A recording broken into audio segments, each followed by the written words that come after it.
इधर छत्तीसगढ़ में अब नक्सली पूरी तरह से खात्मे की ओर है और इसकी ताज़ी तस्वीर हैदराबाद से सामने आई, जहां हिडमा के सबसे करीबी और नक्सल संगठन के बड़े नक्सलियों में शामिल कमांडर बारसे देवा ने अपने साथियों के साथ सरेंडर किया। छत्तीसगढ़ में कई सालों तक ये सक्रिय था, कई बड़ी नक्सली घटनाओं में शामिल भी था।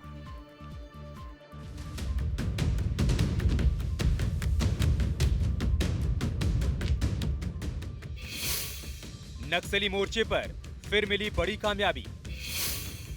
नक्सली कमांडर बारसे देवा ने किया सरेंडर, अपने 20 साथियों के साथ किया सरेंडर। 3 राज्यों की पुलिस ने रखा था 75 लाख रुपए का इनाम।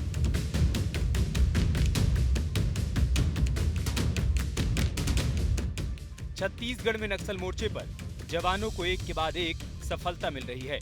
बस्तर में नक्सलियों की सबसे खतरनाक military wing PLGA battalion number 1 अब लगभग खत्म हो चुकी है। इसका कारण है इस बटालियन की कमांडर बारसे देवा का सरेंडर। 75 लाख से ज्यादा का इनामी नक्सली बारसे देवा ने अपने 20 साथियों के साथ तेलंगाना में सरेंडर कर दिया। देवा का सरेंडर नक्सली संगठन के लिए बड़ा झटका माना जा रहा है, क्योंकि ये वही टीम थी जिसने पिछले 1 दशक में सुरक्षा बलों पर सबसे घातक हमले की। 18 नवंबर को नक्सलियों के central committee member Madvi Hidma का आंध्र प्रदेश के अल्लूरी सीतारामा राजू जिले में एनकाउंटर हुआ। हिडमा संगठन की सबसे मजबूत कड़ी था, जो नक्सलियों और बस्तर के बीच पुल का काम करता था। उसके मारे जाने के बाद नक्सली नेटवर्क बिखरने लगा। हिडमा ने ही बारसे देवा को पीएलजीए बटालियन नंबर 1 का कमांडर बनाया था। सबसे पहले जानिए बारसे देवा कौन है। बारसे देवा सुकमा जिले के पुअर्ती गांव का रहने वाला है। ये माडवी हिडमा का सबसे करीबी साथी था। हिडमा ने ही साल 2023 में बटालियन नंबर 1 का कमांडर इन चीफ बनाया था। पहले डिजाइनर कमेटी का कैडर था। हिडमा की टीम में प्रमोशन पाकर कमांडर बना। 18 नवंबर को हिडमा का एनकाउंटर हुआ, जिसके बाद देवा ने संगठन छोड़ने का फैसला किया। सुरक्षा बलों के लगातार एक्शन से नक्सली बैकफुट पर है, तो वहीं हिडमा की मौत से भी नक्सली संगठन टूट की कगार पर पहुंच चुका है। बारसे देवा ने भी हिडमा की मौत के बाद से सरेंडर करने का मन बनाया। 1 जनवरी को देवा तेलंगाना के मुलुगु जिले में पहुंचा। वो अपने 20 साथी और कई बड़े हथियार लेकर पहुंचा, जिसके बाद पुलिस उन्हें यहां से हैदराबाद लेकर गई। 3 जनवरी को तेलंगाना डीजीपी के सामने ऑफिशियल रूप से सरेंडर करवाया गया। तेलंगाना, छत्तीसगढ़ और महाराष्ट्र की पुलिस फोर्स ने सिर्फ देवा पर 75 लाख रुपए का इनाम घोषित किया था।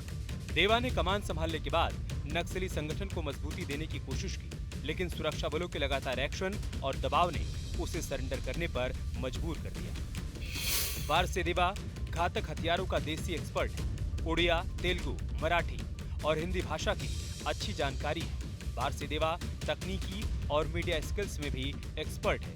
नक्सलियों की प्रेस टीम में काम किया, मीडिया हैंडलिंग में माहिर है, हमलों की योजना और स्क्रिप्ट तैयार करने में दक्ष है। बारसे देवा बैरल ग्रेनेड लॉन्चर बनाने में भी माहिर है। प्रेशर बम और देसी बम बनाने की ट्रेनिंग है। हथियार निर्माण में नक्सली कैडरों को प्रशिक्षित किया। इतना ही नहीं, नक्सली संगठन में आने के बाद से बारसे देवा कई बड़े नक्सली हमलों में शामिल था।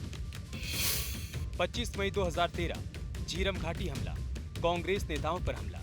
26 अप्रैल 2023 आरनपुर नक्सली हमला, 10 जवान शहीद। सुकमा और दंतेवाड़ा के कई हमलों में फ्रंट लाइन लीडर रहा।